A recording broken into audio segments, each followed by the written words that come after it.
In the first weeks of Queen Victoria's reign, when propriety was a kind of religion and the smallest misstep could cost a family its standing, Duke Alistair Hawthorne moved through the gilded corridors of London society with a composure that concealed the pressure tightening around his life like a silken noose.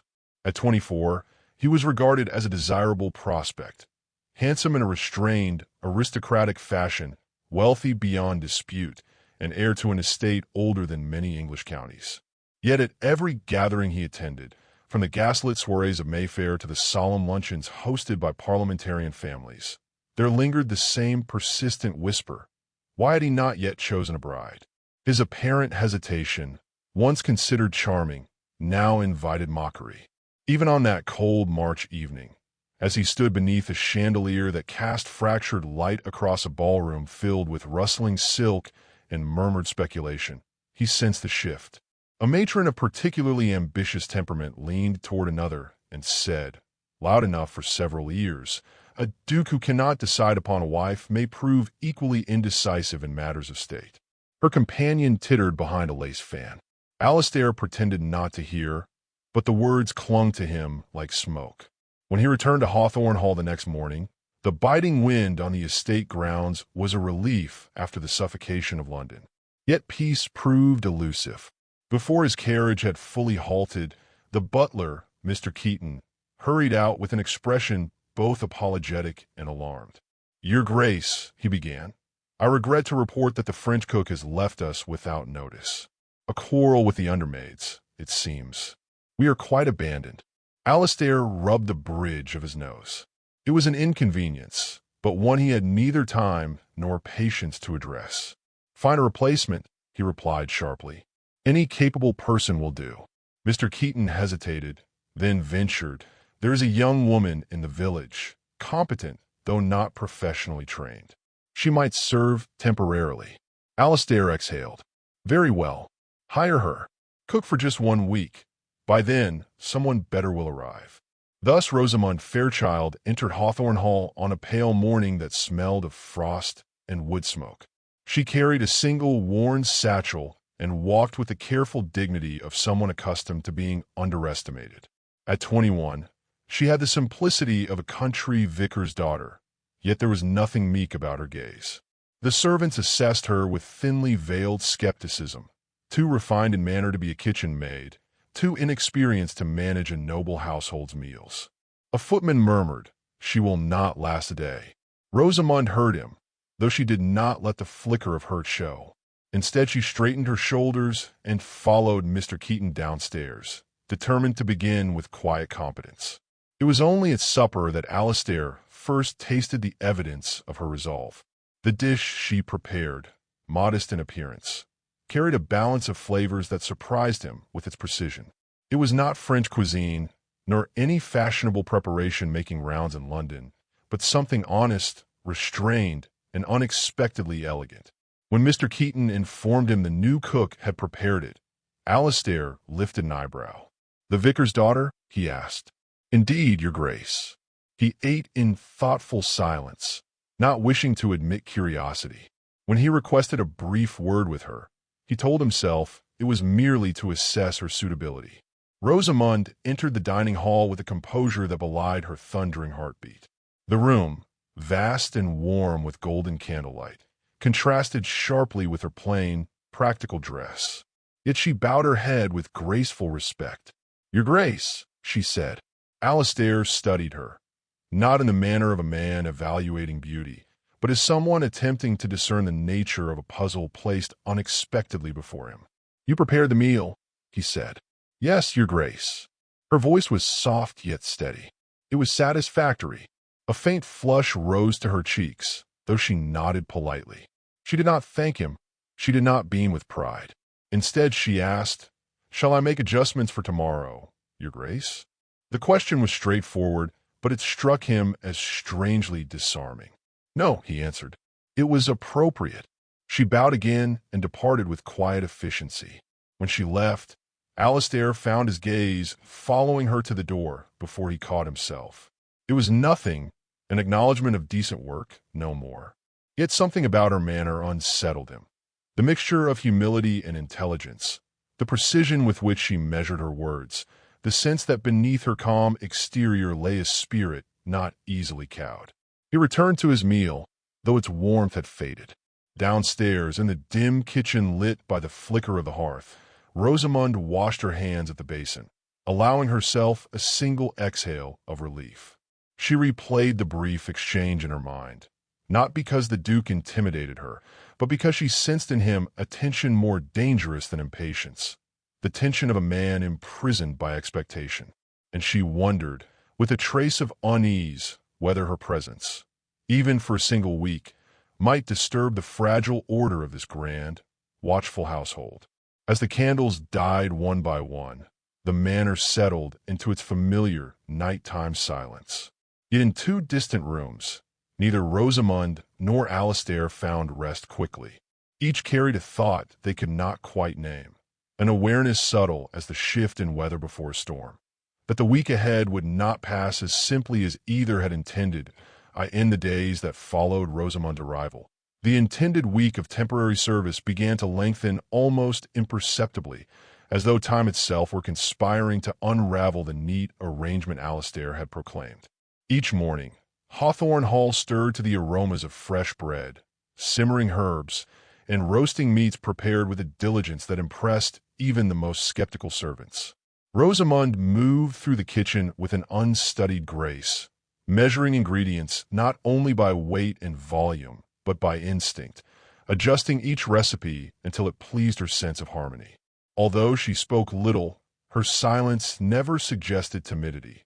Rather, it conveyed a quiet concentration that slowly nudged the household into a steadier rhythm. Even the kitchen maids, who had first viewed her with suspicion, began to watch her with admiration, drawn to the serene certainty in her movements. Alistair found himself visiting the kitchen far more often than propriety allowed. At first, he arrived under the pretext of clarifying meal schedules or inquiring after supplies. Yet each visit extended beyond its purpose.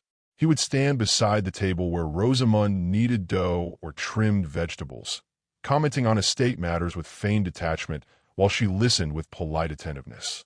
Their exchanges were outwardly formal, yet they bore the faintest spark of ease, as though both sensed an unspoken understanding hovering between them. What unsettled Alistair most was not the frequency of his visits, but the subtle anticipation that accompanied them. He told himself that curiosity guided him, yet he felt something warmer gathering beneath that explanation. One afternoon, he returned from a council meeting weary with political tedium. Entering the hall, he discovered a small glass jar resting upon a silver tray, golden pears preserved in syrup, tied with twine. A folded note, written in modest script, explained that she had made them to accompany his journey, but had misunderstood his departure time. The gesture, so humble and unassuming, caught him off guard. He tucked the jar into his study, then surprised himself by smiling.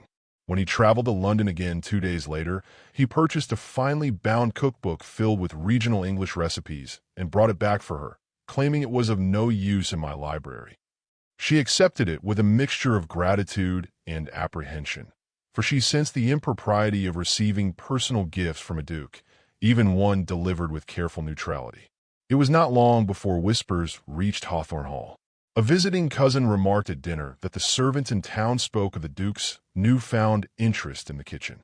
"Imagine," she said, smirking, "a peer of the realm wandering about the scullery as though chasing inspiration." Her tone implied something less innocent. Alistair stiffened, his fork pausing midair. When she continued, suggesting that his attentions bordered on folly, he interrupted with unusual sharpness, declaring that a nobleman had every right to oversee the running of his own household. The table fell silent. Though Rosamund was not present, she heard of the exchange before nightfall, and the knowledge left her conflicted, grateful for his defense, yet anxious at the danger of becoming the subject of ridicule. Late that evening, Rosamund ventured into the garden to gather late spring herbs. A soft rain began unexpectedly, turning the cobblestones slick and silver beneath the dim lanterns.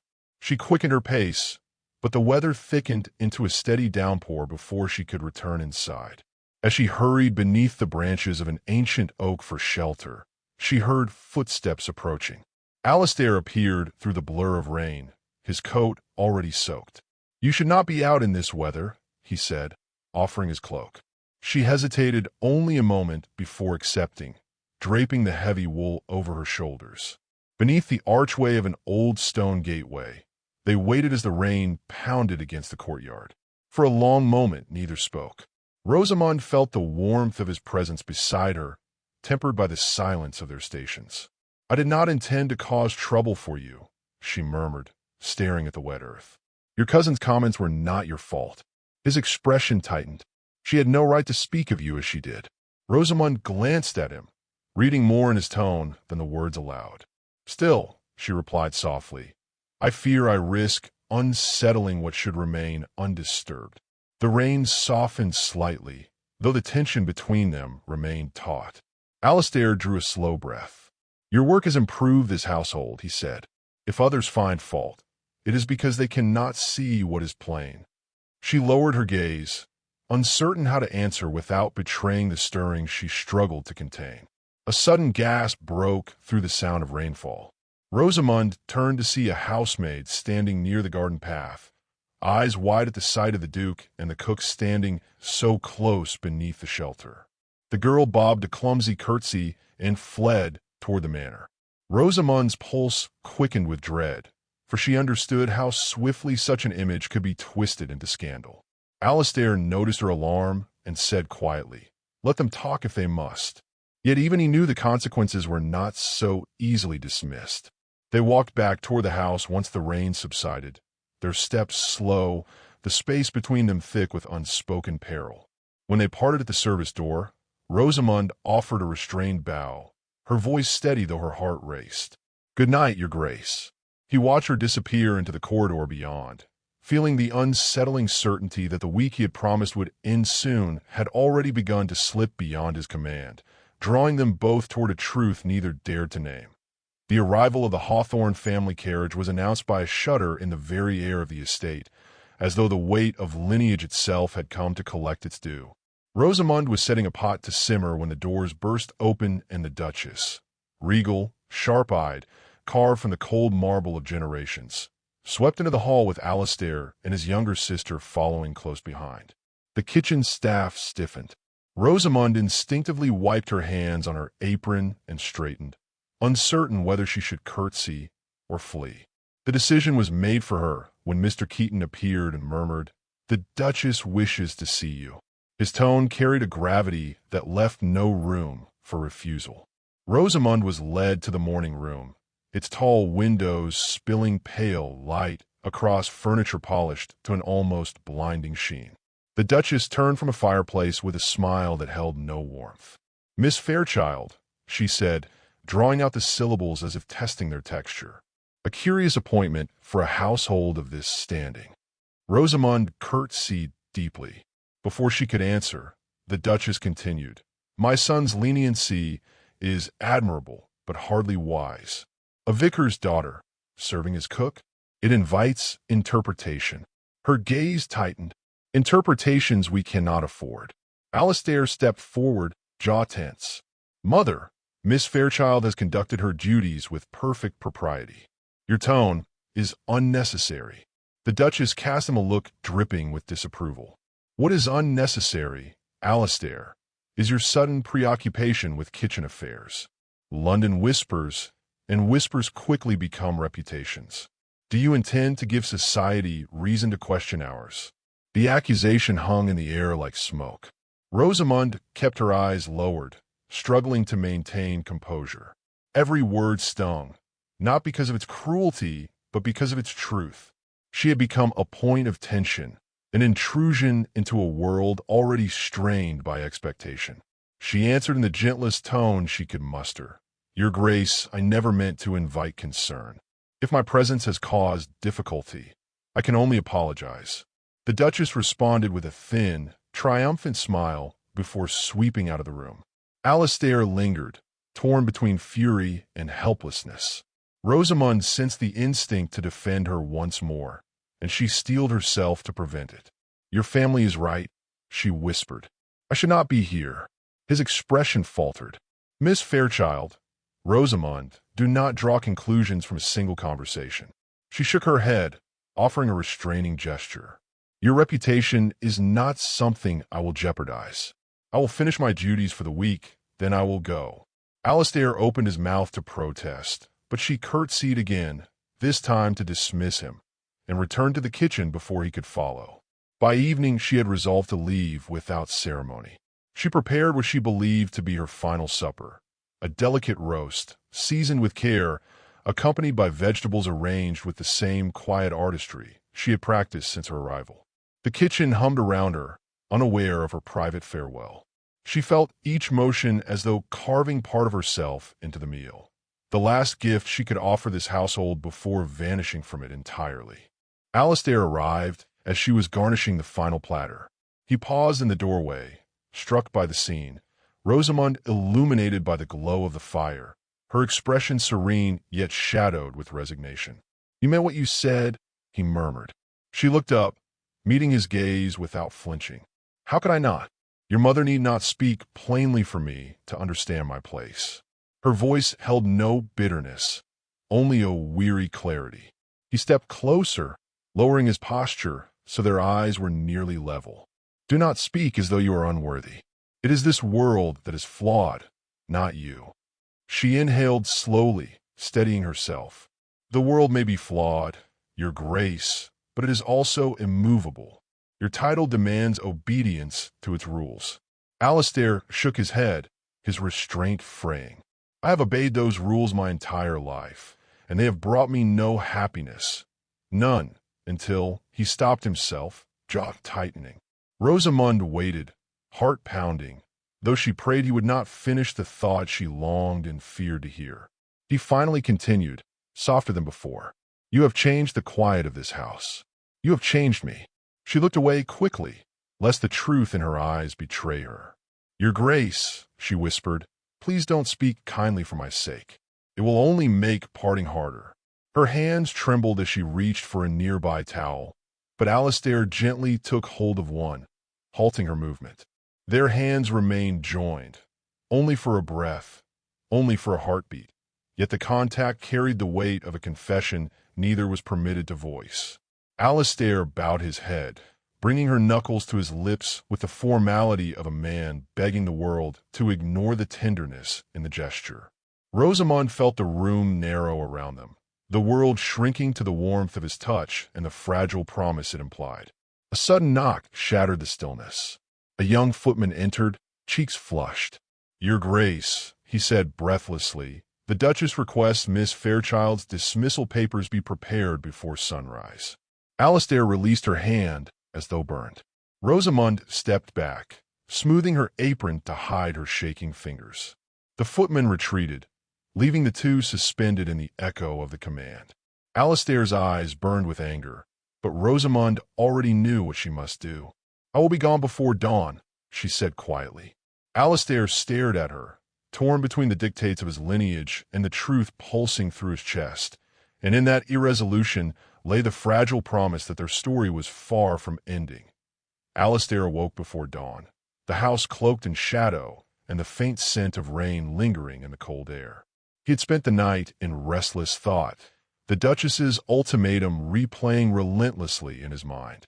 Every thread of etiquette, every expectation of blood and title, urged obedience, yet the memory of Rosamund, the curve of her shoulders as she moved through the kitchen, the clarity of her voice, the quiet defiance in her eyes, pulled him in the opposite direction. He dressed with deliberate speed, the leather of his boots creaking as he left Hawthorne Hall with the same urgency that had driven him to London for council meetings, yet now it was not duty but desire propelling him forward. Rosamund had already departed the kitchen when he arrived, leaving behind a folded note in the place where she had left his morning tea untouched. With trembling hands he unfolded it, reading the simple lines. I cannot remain where my presence brings only discord. Forgive me. I must return to the village, where my place is clear. His heart clenched, but the note was not an end. It was a summons. Without hesitation, he ordered the carriage and bid the driver haste, guiding him along the slick, winding roads that led to the village where Rosamund had grown up. The countryside was damp and fragrant with the scent of spring rain. Mist clung to the hedgerows and fields, curling around the mossy stone walls as though the land itself sought to shield her from prying eyes. Alistair urged the horses faster, though the narrow paths allowed only caution. Each mile widened the ache of separation, and yet his resolve hardened. He would not allow propriety, no matter how long entrenched, to dictate the course of his heart. The thought of losing her, the certainty that no other companion could match the constancy, the intelligence, and the warmth she offered, drove him onward with a singular purpose. By mid-morning, he arrived at the modest vicarage, a simple structure of stone and timber surrounded by flowering shrubs. He saw her immediately in the garden, kneeling among the herbs she tended with quiet devotion. Her sleeves were damp from morning dew, and her hair clung lightly to her forehead. She looked up at the sound of wheels on gravel, eyes widening in recognition and alarm. For a moment, the distance between them seemed insurmountable, measured not only by roads and estates, but by the unyielding weight of society's judgment. Alistair leapt from the carriage and crossed the garden in strides, stopping just shy of her kneeling figure. "Rosamund," he said, his voice low but resolute. She rose slowly, brushing her hands on her apron, her composure returning with admirable steadiness. "Your Grace," she began, voice measured, I could not bring trouble to you, even if my own heart demands it." He stepped closer, closing the space between them. "And yet you have, simply by being yourself. I will not allow the dictates of blood and title to cost me what matters most. You, Rosamund, are what matters most." Her eyes filled with a flicker of fear and hope, each competing for dominion over her expression.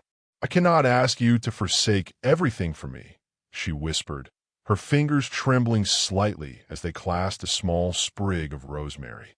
"Your family, your estate, your obligations, they will not bend for love alone." He took her hands in both of his, anchoring her gaze with the weight of his conviction. "I have bent to every expectation all my life. It has brought me only emptiness.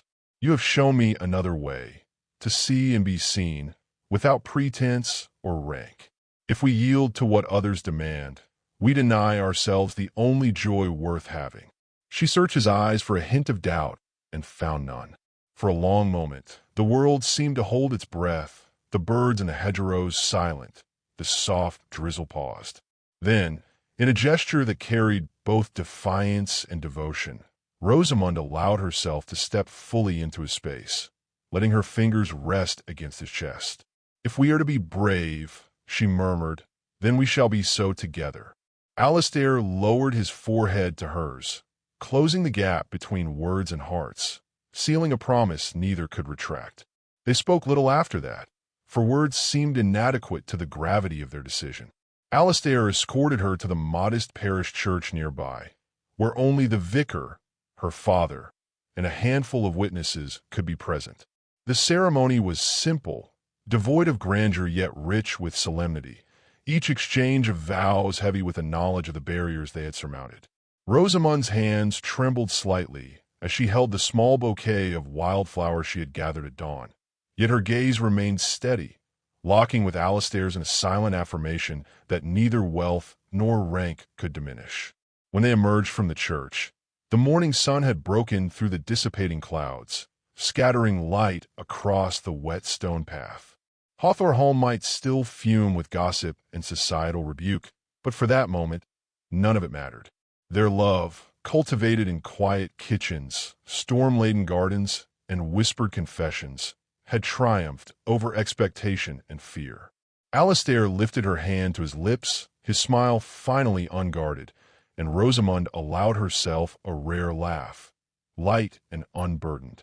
The village birds resumed their song, and the dew-laden earth glistened as though celebrating the union of two hearts who had dared to defy the world.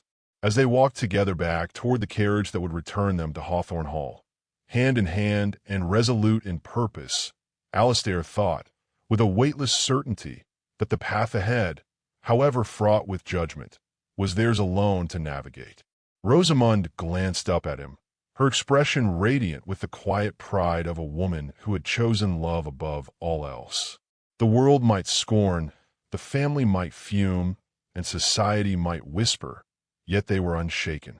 And in that shared certainty, the future stretched before them, uncharted but luminous, a testament to courage, devotion, and the rare, enduring power of hearts aligned against the tide of expectation. Which city are you watching our video from? Please leave a comment. Please subscribe to the channel as well. Thank you.